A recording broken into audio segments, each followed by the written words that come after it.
पाकिस्तान की सेना की तरफ से प्रेस कॉन्फ्रेंस की जा रही है तो बार बार एक चेहरा सामने आ रहा है। ये चेहरा है अहमद शरीफ चौधरी का। अहमद शरीफ चौधरी बार बार इस बात को बताने की कोशिश कर रहा है कि कैसे पाकिस्तान के अंदर जो हमले हुए, भारत ने आम नागरिकों को उन हमलों में निशाना बनाया, मस्जिदों को निशाना बनाया और बार बार इस बात का जिक्र हो रहा है, खुद को प्रताड़ित बता रहा है पाकिस्तान आतंकवाद से। लेकिन इस बात को सब जानते हैं कि कैसे आतंकवाद को पोषित करता है पाकिस्तान, आतंकवाद को अपने यहां जन्म देता है, पालता पोसता है पाकिस्तान और भारत की सरजमी पर आतंकी वारदातों को अंजाम देने के लिए सीमा पार से आतंकवादी भारत के अंदर आते हैं, पाकिस्तान से आतंकवादी भारत के अंदर आते हैं। और जब इस बात का जिक्र बार बार किया जाता है सेना की प्रेस कॉन्फ्रेंस में कि हमने सिर्फ आतंकवादियों के ठिकानों को निशाना बनाया, तो एक बात स्पष्ट हो जाती है कि भारत की नीति साफ है, आतंक के खिलाफ है। लेकिन जो बार बार अहमद शरीफ चौधरी की तरफ से प्रेस कॉन्फ्रेंस में पाकिस्तानी सेना का पक्ष रखा जा रहा है, क्या उस शरीफ चौधरी के बारे में आप जानते हैं? जो शरीफ चौधरी भारत को कसूरवार ठहरा रहा है और खुद को पीड़ित बता रहा है, वो शरीफ चौधरी एक आतंकी का बेटा है। जी हां, ये कहानी थोड़ा सा पीछे चलकर आपको समझनी होगी, लेकिन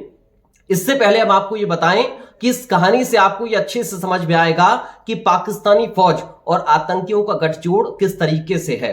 दरअसल अहमद शरीफ चौधरी के पिता थे सुल्तान बशीरुद्दीन महमूद, कभी पाकिस्तान के परमाणु वैज्ञानिक रहे, लेकिन बाद में कट्टरपंथ की राह पर चल पड़े। दुनिया के सबसे खूंखार आतंकी ओसामा बिन लादेन से उनके लिंक भी बने, यहां तक कि अलकायदा को परमाणु बम बनाने की तकनीक देने तक की कोशिश शरीफ चौधरी के पिता बशीरुद्दीन ने की। अब आप सोचिए कि ये किस तरह के लिंक शरीफ चौधरी के जुड़ते चले आ रहे हैं और आज वो सेना के अंदर है। पिता आतंकी था, पहले परमाणु वैज्ञानिक रहा पाकिस्तान में, बाद में कट्टरपंथ की राह अपनाई और आतंकवादी बन गया और उसका बेटा अब सेना में डीजी आईएसपीआर के पद पर तैनात है। अब आप सोचिए कि परमाणु बम बनाने की तकनीक अलकायदा को पहुंचाने की कोशिश की और इतना ही नहीं, 9/11 के बाद 2001 में संयुक्त राष्ट्र सुरक्षा परिषद ने उसे अंतर्राष्ट्रीय आतंकी भी घोषित कर दिया। अब महमूद ने एक संस्था भी बनाई थी जो कि दिखावे में तो एक एनजीओ था, लेकिन हकीकत में आतंकियों को परमाणु और जैविक हथियारों की जानकारी देने वाला एक नेटवर्क था। अब शरीफ चौधरी सिर्फ एक प्रवक्ता नहीं, पाकिस्तानी आतंकी सोच का पोस्टर बॉय है। यह कहना गलत नहीं होगा, क्योंकि बार बार जो शरीफ चौधरी के रिश्ते हैं, जो शरीफ चौधरी के पिता का नाम बशीरुद्दीन बार बार जो सामने आ रहा है, वो ये बताता है कि कैसे संयुक्त राष्ट्र सुरक्षा परिषद ने शरीफ चौधरी के पिता को आतंकी घोषित किया था और अब उसी का बेटा पाकिस्तानी सेना के साथ मिलकर प्रेस कॉन्फ्रेंस करता है, पाकिस्तानी सेना का पक्ष रखता है। तो आप इस बात से अंदाजा लगा सकते हैं कि पाकिस्तानी जो फौज है, पाकिस्तान की जो सेना है, उसका आतंकवादियों के साथ गठजोड़ किस तरीके से है।